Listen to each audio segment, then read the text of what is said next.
dance routine ready to go, but I hurt myself playing softball, so that was no longer possible.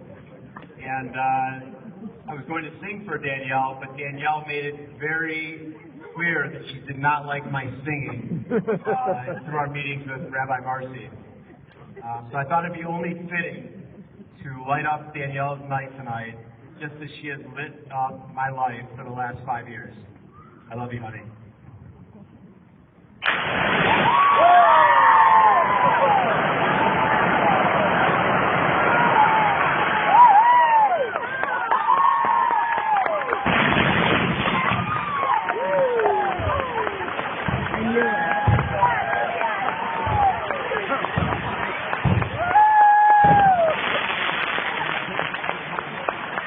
That's spectacular. Wow. Oh my God. Wow.